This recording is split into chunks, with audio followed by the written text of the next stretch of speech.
राजनयिक हैं। Major general retire A K. Sivach रक्षा विशेषज्ञ हैं। Major general retire Sanjay Meston रक्षा विशेषज्ञ हैं।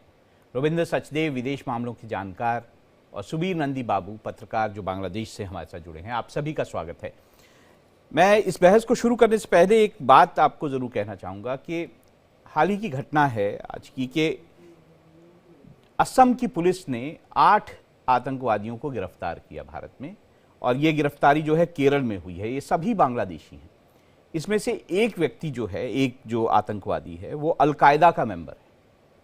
तो बांग्लादेश में जो स्थितियां पैदा हो रही हैं, हमने अभी आपको एक वीडियो भी दिखाया जिस तरह की स्थिति बांग्लादेश में पैदा हो रही है, बांग्लादेश जिस तरह की हरकतें कर रहा है, क्या आपको लगता है कि बांग्लादेश इस वक्त जिहादी, या फिर हम ये भी जानते हैं कि 2015-2017 में जिस तरह से वहाँ ISIS की मूवमेंट जो है वो बहुत बढ़ गई थी। तो मैं सबसे पहले अशोक सज्जनहार जी के पास जाना चाहूँगा। सज्जनहार जी, आपको क्या लगता है कि बांग्लादेश किस स्थिति की ओर जा रहा है? भारत के लिए खतरा बन रहा है या अपने लिए खुद खतरा बन रहा है? जी बहुत धन्यवाद। मेरे विचार से दोनों के लिए खतरा बन रहा है, क्योंकि जहां भी कहीं जिहादी हो, जहां भी कहीं कट्टरपंथी हो और वो काम कर रहे हों, तो ना तो अपनी देश की जनता के लिए वो कुछ कर सकते हैं और ना ही अपने पड़ोसियों के साथ अगर संबंध ठीक रखने हैं, अच्छे रखने हैं, वो कर सकते हैं। देखिए, ये जो अंतरिम सरकार आई थी, इंटरिम गवर्नमेंट जो आई थी, पहले तो इसका कोई वो नहीं है, बांग्लादेश की कॉन्स्टिट्यूशन में कोई प्रोविजन नहीं है, तो उनको लाया गया है बेसिकली क्योंकि प्रोटेस्ट हुए वहाँ पर। बहुत ऐसे भी कहा जा रहा है जो एक्सटर्नल फोर्सेस भी बहुत सी वहाँ पर इन्वॉल्व थी, वो तख्ता पलट में और शेख हसीना के विरुद्ध काम करने में, और उनको वहाँ उनके विरुद्ध वो इतना वायलेंस करने में, जिससे कि काफ़ी लोग मारे भी गए वहाँ पर। परंतु 2-3 कामों के लिए उनको अंतरिम सरकार को लाया गया था। एक तो वहाँ पर स्थायी, वहाँ पर जो प्रोटेस्ट हो रहे हैं उनको ठीक किया जाए, वहाँ पर स्थायित्व बनाया जाए, वहाँ पर इकोनॉमी को स्टेबलाइज किया जाए, वहाँ पर इलेक्शन किए जाए। अभी तक तीनों में से कुछ भी उसमें वो नहीं कर पाए हैं। और वहाँ की जो कोर्ट्स हैं, उन्होंने भी जो भी आतंकी जिनके ऊपर केस चल रहे थे, सब उन्होंने जेल में जो थे आतंकी टेररिस्ट, उनके विरुद्ध बड़े केस थे, उनको छोड़ दिया है। आपने अभी बताया है ये 2004 का जो केस चल रहा था, जो कि उल्फा के लिए हथियार थे, तो अब जैसे ही सरकार का तख्ता पलट हुआ है, तो वहाँ से वो फटाफट करके सबके विरुद्ध जो केस हैं सब हटाए जा रहे हैं, सबको रिलीज किया जा रहा है। तो इससे ये वहाँ पर ऐसा लगता है जो अभी जो चीफ एडवाइज़र हैं या उनके और जो एडवाइज़र्स हैं, वो कंट्रोल में नहीं है, और बेसिकली उनको वही वो कर रहे हैं जो कि ये इस्लामिस्ट जिहादिस्ट हैं वो जो कर रहे हैं, जो कुछ ये कट्टरपंथी हैं, स्टूडेंट्स कट्टरपंथी हैं जो आ गए हैं उसमें, जिन्होंने सत्ता ले ली है, वही वो काम कर रहे हैं। तो जैसे मैंने कहा शुरुआत में आकर, जो ये दोनों के लिए नुकसान है, क्योंकि जब हमारे विदेश सचिव वहाँ पर गए थे तो बिल्कुल साफ संदेश देकर आए, जो हमारी सुरक्षा है, इंसर्जेंसी है, जैसे पहले हुआ था, परेश बरुआ का आपने दिया अभी उदाहरण दिया, हमारे यहाँ पर वो होता था, जो भी उल्फा है या और भी कोई इंडियन इंसर्जेंट एलिमेंट्स थे, तो उनको सहायता दी जाती थी, उनको घर दिया जाता था। मैं खुद था वहाँ पर, हम बहुत ऐसे ये सब डिटेल्स उनको देते थे, उनके बैंक अकाउंट्स के डिटेल्स देते थे बांग्लादेश की सरकार को। तो ये एक तो ये सुरक्षा, जब से शेख हसीना आई, उन्होंने इन सब जो भी आतंकी थे इनके ऊपर इनको दबाया, तो ये नहीं हो। और जो अल्पसंख्यक हैं वहाँ पर, चाहे क्रिश्चियन हैं, सिख हैं, अहमदिया हैं, बुद्धिस्ट है, हिंदू हैं, उनके विरुद्ध अत्याचार नहीं होना चाहिए। मैं एक छोटा सा सवाल और पूछना चाहूँगा एम्बेसडर सज्जनहार, क्या आपको लगता है भारत जो है वो बांग्लादेश को चाइना के हाथों लूज कर रहा है? देखिए, भारत एक बड़ा ही कैलिब्रेटेड अप्रोच ले रहा है, जो ऐसा नहीं है जो वहाँ से अगर ये होना शुरू हुआ है तो हम एकदम से जिसे कहा जाए बहुत बड़ा काम करे। मेरे ख्याल से भारत बांग्लादेश को समझाने का प्रयास कर रहा है। जो देखिए आप इंटरडिपेंडेंस आपका भी बहुत अगर आप भारत के विरुद्ध जाते हैं तो आपका भी बहुत नुकसान होने वाला है। और भारत तो अपनी सुरक्षा कर सकता है, भारत तो बड़ा देश है, भारत की आर्थिक स्थिति अच्छी है। और देखिए दो हमारे पास बड़े अच्छे उदाहरण हैं, एक मालदीव्स का उदाहरण है और एक अभी श्रीलंका का भी उदाहरण है। और उन दोनों देशों ने भी, वो कैसे, मालदीव तो आए थे इंडिया आउट कैंपेन से, अंत में जब उनके राष्ट्रपति यहाँ पर आए अक्टूबर में, तो उन्होंने भारत के प्रधानमंत्री को न्योता दिया जो आप हमारे यहाँ पर स्टेट गेस्ट बनकर आइए। तो देखिए उस समय भी भारत ने कोई एक जल्दी से वो कोई निर्णय नहीं लिया, जो कार्रवाई नहीं की। उन्होंने धीरे धीरे करके उनको समझाने का प्रयास किया। ठीक है, राष्ट्रपति मुइज़्ज़ू पहले उधर गए, तुर्की गए, चीन गए वगैरह वगैरह, परंतु भारत आए, फिर स्टेट विजिट पर भी आया। उनको भी मालूम चल गया जो भारत के बिना उनका वो नहीं है, गुजारा नहीं है। और ऐसे ही आपने देखा है श्रीलंका के राष्ट्रपति अभी आए हैं 15 से 17 दिसंबर, और कैसे उन्होंने कहा जो हमारी धरती से भारत के विरुद्ध कोई काम नहीं हम बर्दाश्त करेंगे।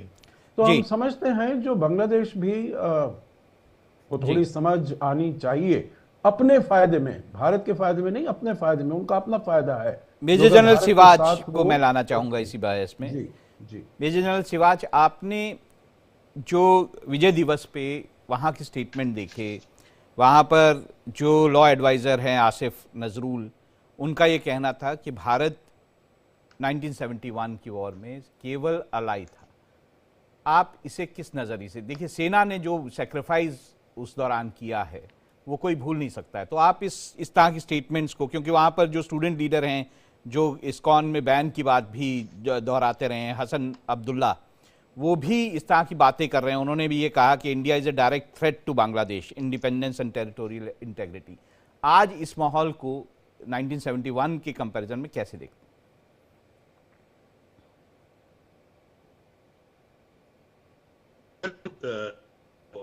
राहुल जी, इसमें कोई शक नहीं है कि आज की तारीख में जो कुछ बांग्लादेश में हो रहा है वो बहुत अनफॉर्चुनेट है। और सच्चाई है कि जिस प्रकार से एक वैक्यूम क्रिएट होगी और वो जिस प्रकार से आज वहाँ पर जमाते इस्लामी और बांग्लादेश मुजाहिदीन रूल कर रही है रूस, और इसी प्रकार से कहीं ना कहीं पाकिस्तान की ISI ने भी अपना गढ़ जमा लिया। और सभी कहते हैं कि इज बांग्लादेश गोइंग इन अ पाकिस्तान वे, और वो शक होने लगा कि शायद ऐसा कुछ हो रहा है। अब ऐसे समय में हमें बड़ा मैच्योरली काम कर रहा है। जो बात अब आती है कि जो स्टेटमेंट पास की बांग्लादेश के अंदर, मुझे लगता है कि इमेच्योर स्टेटमेंट पास की है, इसको हमें नजरअंदाज करना चाहिए, मगर साथ साथ में बांग्लादेश को समझाना चाहिए। देखो सच्चाई क्या है, अगर आप हिस्ट्री देखें, जो ऑपरेशन सर्च लाइट किया था पाकिस्तान ने 25 मार्च 1971 में, उसके अंदर कम से कम 4 से 5 लाख औरतों का वहां पर रेप हुआ, 15 से 20 लाख लोग मारे गए, और करीब 1 करोड़ के करीब जो लोग पलायन करके थे भारत में। अगर उस समय भारत मुक्ति बाहिनी को ट्रेन नहीं करता, मुक्ति बाहिनी के साथ कंधे से कंधा मिला के बांग्लादेश के अंदर नहीं जाता पाकिस्तान की आर्मी और एयरफोर्स के अगेंस्ट, तो यह बड़ा मुश्किल था कि बांग्लादेश को एक फ्रीडम मिलता, एक नया देश बांग्लादेश बनता। क्योंकि पाकिस्तान की जो डिफेंस फोर्सेस थी वो कमजोर नहीं थी, वो कुचल दे थी, और वो एक जेनोसाइड कर रही थी, इसमें कोई शक नहीं। मगर वर्ल्ड ने आज तक उसको जेनोसाइड भी नहीं माना। तो ये सच्चाई है, ये एक विडंबना है कि आज जो स्टेटमेंट बांग्लादेश में पास की है तो वो उनको समझना चाहिए। मगर मुझे लगता नहीं कि ये सभी की स्टेटमेंट है, क्योंकि अभी हमने जो विजय दिवस मनाया, तो जैसे हर साल की तरह वहां पर जो मुक्ता जोधा और पाकि सर्विंग ऑफिसर आए भारत के अंदर कोलकाता में, और भारत से ढाका में गए। मगर यह समझना चाहिए बांग्लादेश में कि भारत अगर नहीं साथ देता उस समय, और इंटरव्यू नहीं करता और ट्रेन नहीं करता, तो मुश्किल था बांग्लादेश को आजाद होना। और उस समय अमेरिका जो था वो पाकिस्तान के साथ खड़ा था, यूके जो था वो पाकिस्तान के साथ खड़ा था। तो अब वर्ल्ड का एनवायरनमेंट भी देखो कि क्या उसके साथ था या विरुद्ध था। अब बात आती है राहुल जी कि अब जो सिचुएशन है उसमें भारत को क्या करना चाहिए। ये एक बड़ा इंपॉर्टेंट क्वेश्चन है और एम्बेसडर सज्जनहार ने भी बड़ा अच्छा बताया इसके। देखो सच्चाई है कि ये एक ऐसा नाजुक टाइम है, हमें बड़ा फूक फूक के चलना है। अगर हम कुछ ऐसी गलती कर लेंगे तो एक वैक्यूम क्रिएट हो जाएगी और इसका इस्तेमाल करेगा पाकिस्तान और चीन। तो जो हमने डिप्लोमेटिक रिलेशनशिप है उसको बरकरार रखना है, उसके साथ साथ हमारे पास बड़े साधन हैं।